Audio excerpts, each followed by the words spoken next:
প্রিয় সবাইকে, তো অবশেষে কিন্তু আমার মাগুলোকে নিয়ে আসা হলো।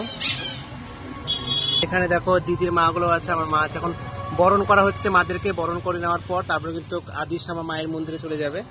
আর এটা আমাদের ঠাকুর ঘর। ঠাকুর ঘরটাকে সুন্দর করে লাইটিং দিয়ে সাজানো হয়েছে, অল্প ছোট্ট মোটো করে দর্শন করো মাকে। এটা হলো আমাদের মা কালী। আচ্ছা, বন্ধ আছে নাকি? এগুলো কিন্তু আমি আমার নিজের হাতে বানিয়েছি বন্ধুরা। কেমন হয়েছে অবশ্যই তোমরা কমেন্টে বলবে। এখন মায়ের মন্দিরে আমরা সবাই নিয়ে যাবো। আমাকে হেল্প করছে জিৎ, মৈত্র, আর আমি তো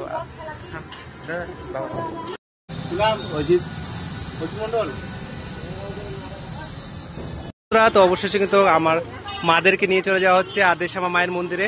তো তোমরা সঙ্গে থাকো। আর অনেক অনেক প্রচুর কিন্তু ছোট ছোট মা কালী পড়ে, সেটাও তোমাদেরকে আমি শেয়ার করবো ভিডিওর মাধ্যমে।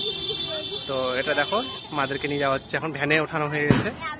এই যে আমাদের মন্দির, জিৎ আমাকে হেল্প করছে। সবাই আমরা সবাই আছি, আমার ভাগ্নি ভাস্তি সবাই আমরা আছি, আমার দিদি, আমার ভাগ্নি, সবাই মিলে আমরা এখন যাচ্ছি মন্দিরে, শ্যামা মায়ের মন্দিরে।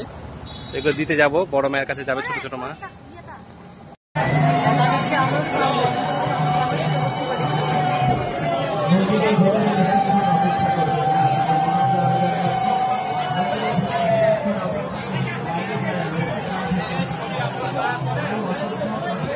অপেক্ষা করছে মাকে প্রণাম করতে বলে, তাই আপনাদের মন্দিরের ভেতরে বেশিক্ষণ অপেক্ষা করতে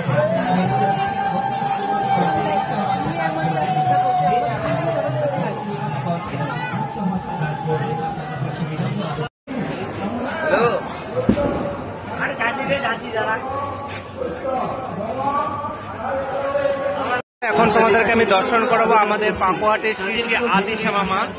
তো আমরা মায়ের মন্দির চত্বরে চলে এসেছি। আর প্রচন্ড ভিড়, প্রচন্ড ভক্তের সমাগম হয় বন্ধুরা। দেখো তোমরা সবাই, তোমরা দেখেই বুঝতে পারবে। তো তোমরা সঙ্গে থাকো, মাকে তোমাদেরকে দর্শন করাচ্ছি। মায়ের গর্ভগৃহের ভিতরে আছে আমাদের পাকুয়ার নাম করা শ্রী শ্রী আদিশ্যামা মা। আর এখানে কিন্তু হাজার হাজার ভক্ত কিন্তু সমাগম হয়, ভক্তের মধ্যে এত ভিড়।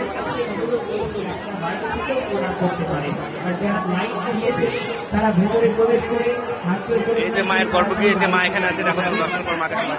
জয় মা শ্যামা, জয় মা ভবানী।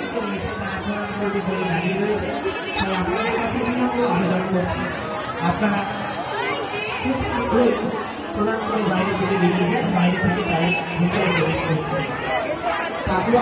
সবাই দর্শন করো আদিশ্যামা মাকে।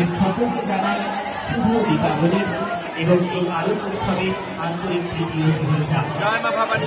এই আলোক উৎসবে এই শুভক্ষণ আপনাদের মনোবাঞ্ছা পূর্ণ হোক, আপনাদের জীবন আরো এই কামনা করছি আপনাদের কাছে।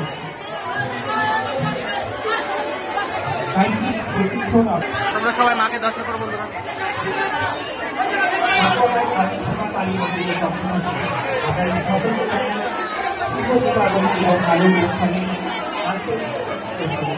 মাকে কিন্তু এখনো মন্দিরে বেদিতে প্রবেশ করানো হয়নি। পুজোর কয়েক ঘন্টা আগে মাকে মন্দিরে বেদিতে ওঠানো হবে। ভিতরে মায়ের গর্ভগৃহ আছে ভিতরে। দেখো কিরকম ভিড়, এত ভিড় দেখো মন্দির চত্বরে।